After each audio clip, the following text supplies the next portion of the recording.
Hello students, कैसे हैं आप सब बच्चों। बच्चों अब हम बायोमोलिक्यूल्स के आगे चले हुए हैं। ठीक है, कुछ मैंने करवा दिया था बायोमोलिक्यूल्स, कुछ बच गया है। तो चलो आज खत्म करेंगे इसको। ठीक है, थोड़ा सा और बच जाएगा, वो मैं थोड़ी टाइम के बाद वीडियो डालूंगा। ठीक है, आज ही खत्म कर देंगे इसको। ठीक है, देखो बच्चों, सुक्रोज को जब अब हम इसकी मैं थोड़ा प्रिपरेशन कर रहे हैं कि कैसे बनता है सुक्रोज। ठीक है, जब सुक्रोज का फॉर्मूला है ना, ये जब इसकी हम एसिडिक हाइड्रोलिसिस करते हैं तो ये अल्फा डी ग्लूकोज, देखो ग्लूकोज में हमेशा अल्फा आएगा तो पॉजिटिव लिखना, इसका मतलब पॉजिटिव का कि पीपीएल को कहाँ, राइट डायरेक्शन को घुमा रहा है। और फ्रक्टोज हमेशा पीपीएल को नेगेटिव ही घुमाता है, मतलब राइट लेफ्ट को ही घुमाता है। याद रखना, नेगेटिव ही आता है फ्रक्टोज के साथ। समझ गए। कई बार आपको अगर जो स्टेटमेंट बेस्ड क्वेश्चन होते हैं वहां पे पॉजिटिव लगा के दे देते हैं और मैक्सिमम बच्चे ठीक करके आते हैं, पर ये नेगेटिव। ठीक है, तो पीपीएल को बता रहे हैं कि किस डायरेक्शन में घुमा रहा है, ये नेगेटिव पॉजिटिव। और ये डी का तो आपको पता ही होगा। ठीक है, ये विद रिस्पेक्ट टू ग्रुप है। ठीक है, जब O H group left side को होगा या राइट को होगा उस वे में है। समझ गए। देखो बच्चों, अब हमने क्या करना है, हमने अल्फा डी ग्लूकोज, हमने जब इसकी एसिडिक हाइड्रोलिसिस की तो हमें अल्फा डी ग्लूकोज मिला और बीटा डी फ्रक्टोज मिला। ठीक है, तो बच्चों इसमें सबसे इंपॉर्टेंट है सुक्रोज। अगर आप इसको समझ गए तो आपने और जो आने वाले क्वेश्चंस हैं, जो भी आने वाला टॉपिक्स है आने वाले, वो बहुत आराम से समझ जाओगे। ठीक है, क्योंकि ये ही कंफ्यूजन क्रिएट करता है। समझ गए, क्योंकि बच्चे ज्यादातर C1 C2 वाली ही ये बच्चे सोचते हैं ये भी C1 C4 ही ग्लाइकोसिडिक लिंकेज कर रहा है, बल्कि ये C1 C2 करता है। समझ गए, कौन सी ग्लाइकोसिडिक लिंकेज करता है, C1 C2। समझ गए। अब देखो बच्चों, ये है ग्लूकोज का स्ट्रक्चर, और मैंने फ्रक्टोज का ऐसे इसलिए लिखा कि ताकि आप समझ सको। अगर मैं इसके सामने लिखता तो मेरे को यहां पे जाके ऐसे घुमा के लिखना पड़ता। ठीक है, पर हमारी नोटबुक्स में, सॉरी हमारी बुक्स में क्या दिया हुआ है, इस स्ट्रक्चर को हमने फ्लिप कर दिया ताकि ये सामने सामने आ जाए कार्बन। ठीक है, क्योंकि इसका तो हमें C2 कार्बन चाहिए, इसका C1 चाहिए, तो इसका 1 और 2, ये 1 कार्बन है और ये 2 है। समझ गए। तो हमने जब फ्लिप किया है इसको बुक्स में, तो ये ग्रुप भी फ्लिप हो चुके हैं सारे विद रिस्पेक्ट टू दिस। ठीक है, तो यहां पे भी फ्लिप होंगे ये, क्योंकि हम ऐसे थोड़ी नहीं जोड़ सकते इसको कि ऐसे जोड़ दिया, जुड़ेगा तो ऐसे ही आके ना, ये समझ गए, ऐसे घूमेगा ये पूरा। समझ गए। तो फिर क्या हुआ, जब हमने वाटर निकाल दिया C1 से और C2 से, और जब हमने इसको जोड़ा तो क्या, वाटर निकल गया, और तब फिर हमारे पास क्या आ गया, ये वाला। फिर हमने किया, घूम गया ग्रुप, ये वाला जो है ये ऊपर आ गया, ये वाला भी फिर ऊपर स्विच करके ग्रुप एक दूसरे। समझ गए, हमारे पास ये आ गया। और इसमें कौन सी ग्लाइकोसिडिक लिंकेज हुई, C1 C2। याद रखना, बहुत इंपॉर्टेंट क्वेश्चन है ये, C1 C2। समझ गए क्यों हुई, क्योंकि कार्बन इधर एक इसको हम काउंट कर ले और फिर दूसरे कार्बन इसको काउंट कर रहे हैं। ठीक है, और इसको बोलते हैं नॉन रिड्यूसिंग शुगर। क्यों बोलते हैं, देखो बच्चों, अब इसको नॉन रिड्यूसिंग शुगर इसलिए बोला गया है क्योंकि जो अल्कोहल है उसका C1 पे जो, पहले ये बात बताओ नॉन रिड्यूसिंग शुगर होती क्या है, जो ना फेलिंग टेस्ट दे, ना टॉलेंस दे, ना बिंडिक टेस्ट दे। ठीक है, अब टॉलेंस सबसे पहले आपको लग गया पता, रिड्यूसिंग शुगर क्या होती है, जो ये 3 टेस्ट नहीं देती हैं। अब बच्चों, अगर ये टेस्ट नहीं दे रही हैं तो पहले ये पता करो कि टॉलेंस कौन सा टेस्ट देते हैं, कौन देते हैं टॉलेंस टेस्ट, कौन देते हैं, मॉलिक्यूल्स जिनके पास CHO ग्रुप हो, एल्डिहाइड हो।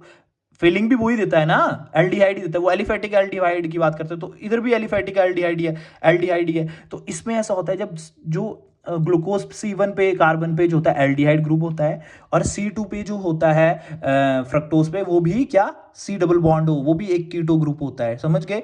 तो जब ये दोनों ही बिजी हो गए ग्लाइकोसिडिक लिंकेज में इसके साथ, तो फिर वो CHO ग्रुप इनको तो फ्री मिलेगा ही नहीं, तो फिर कैसे ये टेस्ट देंगे, ना टॉलेंस दे पाएंगे, ना ये ग्रुप टॉलेंस दे पाएगा, ना ये वाला सुक्रोज क्या, ना फीलिंग दे पाएगा, ना बिंडिक दे पाएगा। समझ गए, इसीलिए हमने इसको नॉन रिड्यूसिंग शुगर बोला है। समझ गए, समझ गए। इसको फिर आराम से बैक करके फिर एक बार फिर सुनना कि मैंने क्या बोला हुआ है। ठीक है, मैक्सिमम बच्चे कंफ्यूज कर रहे हैं C1 C2 को लेके। क्यों नॉन शुगर बोला, इसको नॉन रिड्यूसिंग शुगर बोला, क्योंकि ये कोई भी टेस्ट नहीं देता है, ना टॉलेंस, ना फीलिंग, ना बिंडिक। अब टॉलेंस और फीलिंग की बात करो अब सबसे पहले। ठीक है, टॉलेंस क्यों नहीं दे रहा, अगर CHO हो जाता तो ये दे देता। ठीक है, और CHO नहीं होता तो ये नहीं देता। इट मींस इसके पास CHO ग्रुप फ्री है ही नहीं। क्यों नहीं है, क्योंकि C1 C2 की ग्लाइकोसिडिक लिंकेज हो रही है कार्बन्स की। अगर ग्लाइकोसिडिक हो रही है तो C1 पे ही एल्डिहाइड ग्रुप लगा होता है। समझ गए, समझ गए। देखो बच्चों, ऐसे होता है ना इसका, 1 2 3 4 5 6, यही स्ट्रक्चर है ना बच्चों।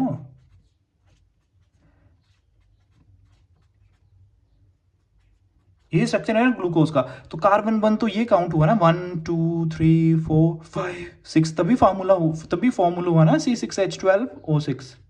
तभी ग्लूकोज का फॉर्मूला हो ना। तो जब इसके साथ ग्लाइकोसिडिक लिंकेज हो रही है 1 के साथ, और 2 पे जो क्या है,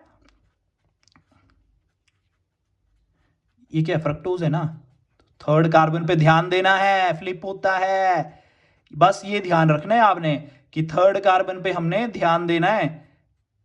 मैक्सिमम बच्चे यही गलती करते हैं। जब ये और ये बॉन्डिंग में पार्टिसिपेट कर रहे हैं तो ये कहां से बताओ मेरे को टॉलरेंस और फेलिंग दे देंगे। जब ये बिजी हो गए तो ये देने का कोई लॉजिक ही नहीं है, समझ गए। और कौन सा देगा, यहाँ कहीं एल्डिहाइड लग रहा है आपको, नहीं लग रहा ना, तो इट मींस ये नॉन रिड्यूसिंग शुगर है। आप इसको बहुत ध्यान से सुनो, क्योंकि ये C1 कार्बन और ये C2 ग्लाइकोसिडिक लिंकेज कर रहे, बिजी कर दे रहे। तो और कौन देने वाला है फिर, कोई देने वाला नहीं है, ना टॉलरेंस कोई दे सकता, ना फेलिंग दे सकता। समझ गए, खत्म बात, ठीक है, समझ गए। तभी इसको हमने नॉन रिड्यूसिंग शुगर बोला है, समझ गए। चलो अब बच्चों एक क्वेश्चन आता है कि why sucrose is called invert sugar. यार ये शुगर को इन्वर्ट इसलिए कहा है, इन्वर्ट से समझ जाओ, मतलब उल्टा कर रहा है कुछ। सुक्रोज क्या, शुगर, इसको इन्वर्ट क्यों बोल रहे हैं, मतलब इन्वर्ट हो रहा है, कुछ उल्टा हो रहा है ना। तो सुक्रोज जो होता है ना, पहले तो सुक्रोज का देखा जाए तो ये क्या करता है, पहले पीपीएल को, प्लेन पोलराइड को क्या करता है, +66.5 डिग्री, मतलब ये राइट साइड में घुमा देता है इतने डिग्री से, ठीक है। पर जब इसकी एसिडिक हाइड्रोलिसिस करते हैं तब ग्लूकोज और फ्रक्टोज बनेगा। तो ये कितने से घुमाएगा, ये +52.5 डिग्री से घुमाता, और फ्रक्टोज -92.4 डिग्री से। जब हम इसको सॉल्व करते हैं तो हमारा ओवरऑल जो आता है वो नेगेटिव ही आता है। मतलब सुक्रोज ने पीपीएल को पॉजिटिव घुमाया और जो इसका प्रोडक्ट बना उसने उसको नेगेटिव घुमा दिया, ठीक है। तो ये इन्वर्ट हो गया ना, उल्टा हो गया ना, इधर पॉजिटिव था इधर नेगेटिव हो गया, इसीलिए इसको इन्वर्ट शुगर बोला गया है, समझ गए। तो आपने पढ़ लेना क्या क्या लिखा हुआ है मैंने, समझ गए, ठीक है। चलो अब अगला क्वेश्चन आ गया, माल्टोस। अब मैंने माल माल लिखा है ना, तो अब इसको कुछ तुम गलत लेके मत चले जाना, ठीक है। माल माल मतलब मैं आपको जस्ट एक हिंट दे रहा हूं कि माल माल आ गया तो मतलब जब इसकी एसिडिक हाइड्रोलिसिस कर रहे हैं तो हमें क्या बन जा रहा है, 2 अल्फा डी ग्लूकोज और अल्फा डी ग्लूकोज, इसीलिए मैंने माल माल लिखा है, ठीक है। अल्फा डी ग्लूकोज और अल्फा डी ग्लूकोज के 2 क्या यूनिट्स बन जा रहे हैं, ठीक है। अब इस और जो भी तुम्हें कंपाउंड आएगा जिसकी भी एसिडिक हाइड्रोलिसिस होगी वो सिर्फ C1 C4 कार्बन पे ही होगी, एक्सेप्ट सुक्रोज। सुक्रोज कहां होगा, C1 और C2 पे, समझ गए। अब जब इसकी एसिडिक हाइड्रोलिसिस करेंगे तो वाटर ही रिमूव होगा। 4 इसका 1 कार्बन, इसका 4, 1 2 3 4 अल्फा डी ग्लूकोज ही है ना ये, ठीक है। जब वाटर निकाला तो एक ग्लाइकोसिडिक लिंकेज बन गई ये वाली, और इसको हमने रिड्यूसिंग शुगर बोल दिया, ठीक है। अब रिड्यूसिंग क्यों बोला ये आपको पता होना चाहिए, बताओ क्यों बोला, बताओ बताओ ना। रिड्यूस क्या करते हैं, जो टॉलरेंस, कौन रिड्यूसिंग शुगर वो होती हैं जो टॉलरेंस दे रही हैं और फीलिंग दे रही हैं, ठीक है, ठीक है। बेंडिक्ट की बात मैं बाद में करूंगा जब मैं तुम्हें पढ़ा दूंगा, ठीक है। अब फेलिंग और ये दोनों दे रही है, तो क्यों दे रही हैं, कहीं ना कहीं तो एल्डिहाइड ग्रुप बचा होगा ना, इसका बचा है C4 का, इस वाले का। अगर इसका C4 जा रहा है तो इसके C1 पे तो है ना, समझ गए, समझ गए, तब इसको रिड्यूसिंग बोला है। चलो next, next lactose. Lactose, galactose, ये जो शुगर है ये दूध में पाई जाती है, मिल्क में आपको ज्यादा मिलेगी, समझ गए, मिल्क में मिलती है शुगर, ठीक है। तो लैक्टोज से ग्लैक्टोज लग रहा है कुछ, ग्लैक्टोज लैक्टोज, तो आप याद रखना कि बिट्टा डी ग्लूकोज, जब इसकी एसिडिक हाइड्रोलिसिस करेंगे तो हमें बिट्टा डी ग्लूकोज मिलेगा और बिट्टा डी ग्लैक्टोज मिलेगा, समझ गए। बिट्टा डी ग्लूकोज और बिट्टा डी ग्लैक्टोज मिलेगा, समझ गए। अब बच्चों बिट्टा डी ग्लैक्टोज का फॉर्मूला मैं आपको समझाता हूं कि कैसे स्ट्रक्चर बनी, पहले आप देख लो इसमें क्या हुआ, ठीक है। बिट्टा डी ग्लूकोज आपको पता है, सिर्फ इसी के विद रिस्पेक्ट कार्बन में जब पोजीशन OH की चेंज होगी तो वो बिट्टा बन जाएगा, ठीक है, ठीक है। इधर पॉजिटिव लगा लेना, भूलना मत, भूलना मत, समझ गए, इधर भी पॉजिटिव लगा लेना, समझ गए। अब बच्चों बात सुनो, अब इसके C1 से और इसके C4 से 1 2 3 4 वाटर निकला और ये लैक्टोज बन गया, ग्लाइकोसिडिक लिंकेज। रिड्यूसिंग शुगर क्यों है ये आपको पता होगा, टॉलरेंस और बेंडिक्ट दे रही है, क्यों दे रही है, क्योंकि एल्डिहाइड ग्रुप यहाँ पे होगा, समझ गए। अब मेरे को आपको बताना है कि बिट्टा डी ग्लैक्टोज कैसे बना, ठीक है। देखो बिट्टा डी ग्लैक्टोज की फॉर्मेशन बहुत आसान है। जब हम बिट्टा डी ग्लूकोज के चौथे कार्बन पे 1 2 3 4 इसको हम फ्लिप कर देंगे ना तो बिट्टा डी ग्लैक्टोज फॉर्म हो जाएगा, समझ गए क्या बोला मैंने। बिट्टा डी ग्लूकोज के 4th कार्बन पे जो ग्रुप लगे हैं उनको हमने फ्लिप कर देना है, ठीक है, समझ गए? तो बीटा डी गैलेक्टोज बन जाएगा, और बीटा डी गैलेक्टोज बन गया तो उसकी एसिडिक हाइड्रोलिसिस करवानी और हमें ये मिल जाएगा लैक्टोज। समझ गए? चलो आगे बच्चों, अब पॉलीसेक्राइड्स की बात होने लगी। पॉलीसेक्राइड्स क्या होते हैं बताओ? जो हाइड्रोलिसिस करने पर हमें बहुत ज्यादा मल्टीपल यूनिट्स मिलते हैं हमें मोनोसेक्राइड्स के, ठीक है, बहुत ज्यादा यूनिट्स मिलते हैं, ठीक है, और वो क्या ग्लाइकोसिडिक लिंकेज के साथ जुड़े होते हैं। समझ गए? अब देखो आगे मैंने क्या लिखा है, these are the most commonly encountered carbohydrates in nature. अब नेचर में मिल रहे हैं ये, देखना कौन कौन से होंगे, सेलुलोज होगा, स्टार्च होगा, समझ गए, ये प्लांट्स में पाए जाते हैं, ठीक है, ठीक है, जैसे सेलुलोज है वो प्लांट में पाया जाता है ना, स्टार्च तो चलो हम भी ह्यूमन जो है वो भी यूज करते हैं स्टार्च को, ठीक है, डाइटरी सोर्स के यूज में, ठीक है, ठीक है, पर हमें मिलता कहां से है, ज्यादा प्लांट से, ठीक है। अब देखो क्या है स्टार्च, क्या है, देखो स्टार्च में भी पता क्या होगा, इसमें भी याद रखना, इसमें जो होगा, इसमें जो मल्टीपल, अगर स्टार्च की हाइड्रोलिसिस करेंगे ना हमें, तो इसमें हमें अल्फा डी ग्लूकोज के मल्टीपल यूनिट्स मिलेंगे, और इसमें भी हमें ग्लाइकोसिडिक लिंकेज कौन सी मिलेगी, C1C4E। समझ गए? समझ गए? समझ गए ना बच्चों? अब मैं आपको ना, रुको 2 minute, 2 minute, just give me some time, ठीक है। अब देखो बच्चों, स्टार्च जो है मेन है क्या, स्टार्च हमें, तुम्हें इतना पता है कि पॉलीसेक्राइड है, पर है क्या, starch is the main storage polysaccharide, ठीक है, of the plant. It is the most important dietary source of human भी स्टार्च यूज करते हैं। आपने देखना कभी भी कोई पेशेंट होते हैं तो डॉक्टर बोलते हैं कि ज्यादा स्टार्च का ऐसा नहीं करना है, बोलना कि बोलते हैं ना कि जूस जो पीना है आपने वो निकाल के नहीं पिए, इससे आप बेस्ट तरीका है कि आप उसका स्टार्च भी खा लें। स्टार्च में जैसे संतरा, जैसे संतरा है ना, ठीक है, ऑरेंज है, उसका जूस निकालते हैं तो डॉक्टर बोलते हैं जो उसका बचा है ना वो स्टार्च, वो भी खा लिया करो, जो मतलब लास्ट में बच जाता है ना उसका वो पूरा ही, वो एज अ इंक्लूड क्या कर लेते हैं, स्टार्च हो जाता है वो, ठीक है। तो उसको क्या, it is the most important dietary source for human beings. Just मैं आपको ना मतलब कोरिलेट करवा रहा हूँ चीजों को, ठीक है। High content of the starch found in, देखो cereals, roots, tubers, some vegetables, कहाँ कहाँ मिलता है देख लो, ठीक है। फिर बोला है it is a polymer of alpha glucose consist of 2 components, ठीक है, मतलब स्टार्च किससे बनना है, 2 कंपोनेंट, अल्फा डी ग्लूकोज के। समझ गए?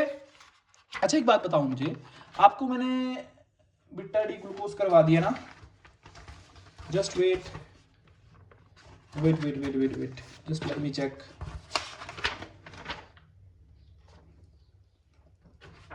बच्चों इसमें जो होगा, इसमें 2 यूनिट्स नहीं पाए जाएंगे, कंसिस्ट ऑफ 2 कंपोनेंट्स बोला है ना, अल्फा डी ग्लूकोज के जो है इधर मल्टीपल यूनिट्स होंगे, कितने, मल्टीपल, समझ गए, और वो किससे जुड़े होंगे, alpha D C1C4 glycosidic linkage से जुड़े होंगे। समझ गए? समझ गए? मैं आपको बना के दिखाऊंगा अभी, टेंशन मत लेना। स्टार्च जो है 2 टाइप का है, अमाइलोज और अमाइलोपेक्टिन में डिवाइड किया है स्टार्च को, ठीक है। अमाइलोज क्या है, देखो LOS लिख दिया है ना यहाँ पे, तो समझ लेना कि वाटर सॉल्युबल है, इधर से ट्रिक बता रहा हूँ मैं आपको, ठीक है। अमाइलोपेक्टिन क्या, वाटर इनसॉल्युबल, इसमें 15 to 20% स्टार्च होता है और इसमें 80 to 85% स्टार्च होता है, ठीक है। ये स्ट्रेट चेन में होता है, ये ब्रांच्ड में होता है अमाइलोपेक्टिन। क्यों होता है ये मैं बताऊंगा आपको। अमाइलोज जो है ये ब्रांच अनब्रांच होता है, चेन में होता है, क्योंकि इसमें सिर्फ C1C4 लिंकेज पाई जाएगी, पर इसमें C1C4 लिंकेज चेन तो बनाएगी, पर जो C1 जुड़ा होगा वो C6 के साथ भी जुड़ जाएगा, जिससे क्या हो जाएगा, ब्रांचिंग हो जाएगी। मैं बताऊंगा आपको, देखो ये अमाइलोज बना रहा हूं मैं, अल्फा डी ग्लूकोज बने हैं, इससे क्या बन रहा है, ये देखो ये है, ये स्टार्च ही है एक टाइप का, बस उसके पार्ट्स हैं ये, समझ गए। तो इसमें क्या हो रहा है, अल्फा डी मल्टीपल यूनिट्स हैं ये, ठीक है। ये क्या है, स्टार्च में क्या होता है, अल्फा डी पॉजिटिव कर लो, इसके ग्लूकोज के क्या होते, मल्टीपल यूनिट,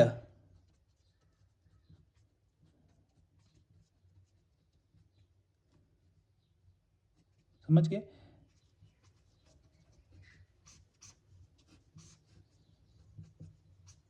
समझ गए। अब देखो ग्लाइकोसिडिक लिंकेज हुई है C1 और C4 पे, ये C1 है C4 है, C1 है C4 है, ऐसे जुड़ते जाएंगे, ठीक है, चेन में।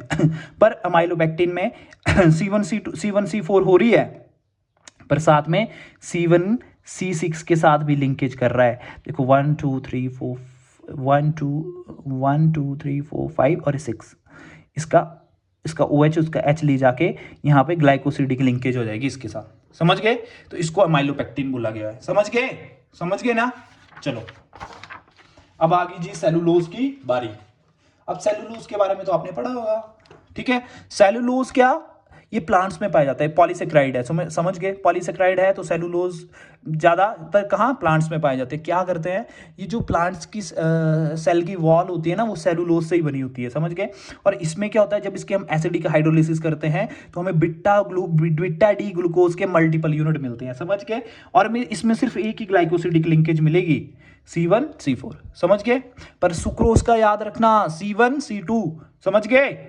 तो ये देख लो बीटा डी ग्लूकोज, क्योंकि ये फ्लिप कर दिया C1, ठीक है, फ्लिप कर दिया तो ये वाटर निकाल दे रहा, ठीक है, और हमारे पास ये बन जा रहा। और नॉन रिड्यूसिंग आपको पता ये क्यों है, ठीक है, समझ गए, समझ गए ना, समझ गए ना बच्चों। चलो अब आ गया नेक्स्ट, प्रोटीन। प्रोटीन्स क्या हैं, पॉलीमर हैं किसके, अल्फा अमाइनो एसिड्स के। अब अल्फा अमाइनो एसिड्स मतलब अमाइनो एसिड है का फॉर्मूला ये है। अल्फा क्यों बोला, इस कार्बन इस ग्रुप के विद रिस्पेक्ट जो कार्बन है वो अल्फा कार्बन है, और अल्फा कार्बन पे अमाइनो ग्रुप जुड़ा है, ठीक है, ठीक है, तो इसको अल्फा अमाइनो एसिड बोला गया, ठीक है। अब बच्चों इसके छोटे छोटे छोटे यूनिट्स बना के क्या प्रोटीन बन रहा है, समझ गए, समझ गए, इसीलिए इसको पॉलीमर बोला। छोटे छोटे छोटे छोटे अल्फा अमाइनो पेप्टाइड बॉन्ड्स के थ्रू जुड़े होंगे और वो क्या प्रोटीन बनाएंगे। अब बच्चों इस आर ग्रुप की जगह जब जब हम ये चेंज करते रहेंगे ना ग्रुप्स, कहीं H लगा दिया, यहाँ H लगा दिया तो ग्लाइसिन बन जाएगा, अगर CH3 लगा दिया तो एलेनिन, अगर ये वाला ग्रुप लगा दिया तो वेलिन, अगर ये वाला ग्रुप R को रिप्लेस करके लगा दिया और पूरा मॉलिक्यूल भी तो ल्यूसीन, ठीक है। सिर्फ R को रिप्लेस करना है इनके साथ, तो आपको अलग अलग मॉलिक्यूल्स के नेम बनते चलेंगे, ठीक है। अब इसकी मैं आपको ट्रिक बता देता हूँ। देखो आपने तनु बट्स मैनू मूवी देखी है ना, उसमें गाना गाती है ना, मैं तो बावली हो गई, अरे मैं तो बावली हो गई, तो उसी पे ही ट्रिक है। बावली का हमने क्या कर दिया, गावली गा के हल्ला कर रही है, ठीक है। अब गावली क्या जो कर रही है वो हल्ला देखना, तो वो तो कंगना रनौत कैसी लगती है ना, जैसे थोड़ा साइको टाइप ना, तो उसके गावली ऐसे बोल रहे हैं कि गावली गा के हल्ला कर रही है मतलब, ठीक है। तो जी से क्या आ गया, ग्लाइसिन, ए से एलेनिन, वी से वेलिन, एल से ल्यूसीन, आई से आइसोल्यूसीन, ठीक है। और जी से ग्लूटामिक एसिड है, ठीक है, ए से एस्पार्टिक एसिड है, हिस्टिडीन, ऐसे होगा स्ट्रक्चर। इसको ये हिस्टिडीन तब बनेगा ना जब ये आर की जगह रिप्लेस होगा, समझ लेना, ऐसे मत हिस्टिडीन बना देना, समझ गए। ये लाइसिन, ये अर्जिनिन, समझ गए क्या बोलना चाह रहा मैं, ये तभी बनेगा जब ये यहां पे जाके जुड़ेगा, यहां पे, समझ गए, आर की जगह ये रिप्लेस होगा, ये समझ गए। तो जब इसको रिप्लेस करेंगे तो ये आपके होंगे, ठीक है। ग्लूटामिक एसिड बहुत इंपॉर्टेंट है, स्पार्टिक एसिड भी, देखो ये दोनों सेम ही है, CH2 का 2 मॉलिक्यूल्स हैं और COH है, इसमें सिर्फ एक ही है, समझ गए। और हिस्टिडीन तो आसान है, N 5 मेंबर रिंग में N और N लगा है और H और CH2 ग्रुप लगा है, ठीक है। चलो नेक्स्ट बच्चों, ज्विटर आइंस क्या होते हैं, ज्विटर कुछ और जैसा वर्ड लग रहा है ना, बहुत अच्छा सा, ऐसे यूनिक सा, कुछ ना कुछ अलग सा लग रहा है ना। तो ज्विटर आइंस का मतलब ये होता है जब हम किसी अमाइनो एसिड को, ये अमाइनो एसिड है ना, इसको जब हम किसी एक्वस सॉल्यूशन में डालेंगे तो क्या होगा, ये जो एसिड है ये अपना H पॉजिटिव दे देगा, और बेस का क्या नेचर है, ये H पॉजिटिव ले लेगा, तो ये क्या इधर पॉजिटिव और नेगेटिव चार्ज आएगा इस कॉम्प्लेक्स पे। तो जिस कॉम्प्लेक्स पे पॉजिटिव नेगेटिव चार्ज आता है उसे हमें, इस कॉम्प्लेक्स को क्या बोलेंगे हम, इस पर्टिकुलर कॉम्प्लेक्स को ज्विटर आयन। क्यों बोल रहे हैं, क्योंकि इधर पॉजिटिव भी आ रहा है और नेगेटिव भी, देखो यहाँ पे लिखा है in aqueous solution the carbonyl, इसको कार्बोनाइल बोला है, ठीक है।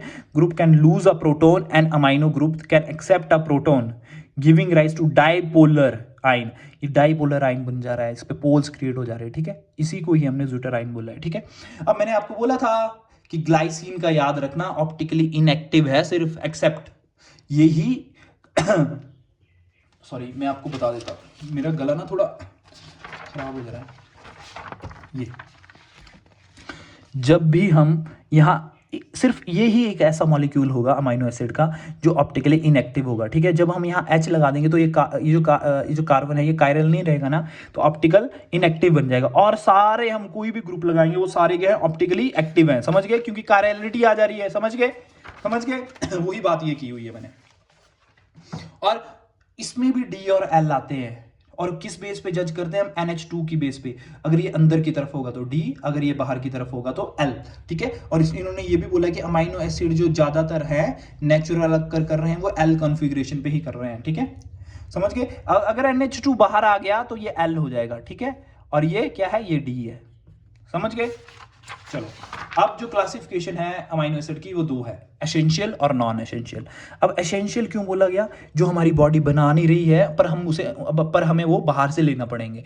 और नॉन एसेंशियल मतलब उनकी ज़रूरतें हमारी बॉडी बना लेगी, खुद सिंथेसाइज कर लेगी, समझ गए? तो जो नहीं कर पाती वो ये है, और जो कर पाती वो ये है, ठीक है?